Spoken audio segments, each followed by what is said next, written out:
I come from the private sector, which is the company UPL. We are in the space of producing agrochemicals, seeds, and especially some of the post-harvest technologies. And that is where I would really like to relate the value of the post-harvest losses in terms of making the whole agriculture system climate smart. If you take the whole agriculture and the food system, so we have the production system, and then we have the processing system for food, and then comes the distribution, marketing, exports, etc. And obviously the focus so far, at least in our country, has been more into the production systems. So how to increase the productivity, how to make better inputs, etc., varieties, high-yielding varieties. That has been the focus for the last decades. And I think the public sector research made huge contribution, and we have been successful. We are still able to, convert from food shortage to the food plenty, and that also becomes sort of a challenge. Now, do we have some technology do the farmers having the technology today to deal with it? Answer is yes. With the available systems, one could also manage. I give example of rice. Perhaps most of you are aware that the total volume of the fresh water, from the total water available in the world, fresh water is only 1%. And that is what really we use. And from this 1%, 70% goes for agriculture. And there is a significant part of it in our country that goes just for rice. Rice consumes perhaps 80% of the water than the rest of the crops. Now, what is available to the farmers today? We have the transplanted rice cultivation. That actually guzzles the water. But at the same time, there are technologies available for the direct seeded rice. In the direct seeded rice, if the farmer take the practice, they can reduce the consumption of water by almost 70%. But then, to get this going, and farmers are cultivating already the direct seeded rice. I am not saying that the breakthrough has not happened, but it has not happened to the extent that it is required. Just to talk about the big picture, we produce 105 million tons of rice from 42 million hectare. Dr. Dalwai, I don't know whether he's here, but he also mentioned about this rice. And I believe that instead of 42 million hectare, we can produce same 105 million tons of rice from 30 million hectares of rice crop. So we can actually free 10 million hectare of land for perhaps doing nothing, and at least the impact on the climate you could conserve, or you could do the alternate crops. Now the question, some of you may be thinking sociologically that farmers are cultivating it for their own consumption. But that is more in south and the more southern states that farmer has to cultivate rice for their own captive needs. But if you go to Punjab, and Mr. Dalwai talked about the crop symmetry or asymmetries which are existing, yes, I think we should see that in the next 10 years, Punjab perhaps could be known more for horticulture and less for rice, because Punjabi farmers are not eating rice. It's not that they are subsistence crops, etc. and all.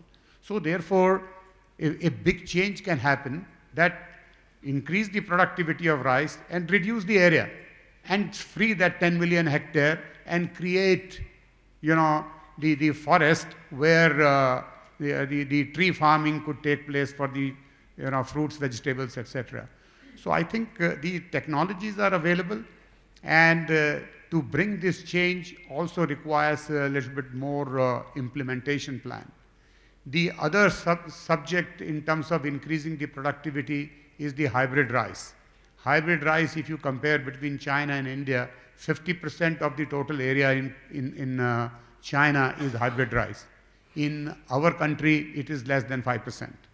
So, which means that there are tools available in terms of technologies to increase the productivity and free certain land and use for something which is much more climate smart compatible. So that's one area.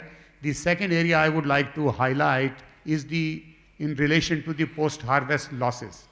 So again, the big picture, the total losses in the world for post-harvest are in terms of about 1 billion plus tons of food is wasted every year. And if we are able to save just 25% of it, we can feed 800 million people. So let us look also from the food security and nutritional security standpoint. Now, India also is a big example. I think our food losses in India are also not small. So whether you take the grains or especially the perishable goods or perishable commodities, there are huge losses which are taking place. So therefore, and there are technologies which are available by which you could manage this, and I give example of potato. In potatoes in India, we know that we have the sprouting which takes place. And the harvesting of potato takes place in the month of March and April. So almost 95% of potato is harvested just in 1.5 months. So there is a glut, farmers have to sell, and all the post-harvest related challenges come. So, but the technologies are available that you could store potatoes for almost 10 months. And we have the technology. In the cold storages, you had to keep the potato for 2 degrees without the use of the technology. But if you use the technologies which we have by fumigating in a proper way, you could raise the temperature of the cold storage from 2 degrees to 12 to 15 degrees. So you require less energy. So already 1,000 cold storages we are able to service. Now there are remaining 2,000 which we cannot service, because for that you need to change the variety. You go to Bihar, you go to eastern part of UP, the potato varieties have a lot of water, but they are not good for storing because it will become ice and then you can't. So what is required is, and we have the technology available for the varieties. I think some companies are sitting here, and I know that the good technologies, Netherlands colleagues are also friends here. There are good technologies available. So you need to change the varieties, and that will enable the post-harvest application of potato, and then you are able to save the entire, this 40 million tons of potato we are producing in our country. So you could make a significant contribution, and it brings back the income to the farmers.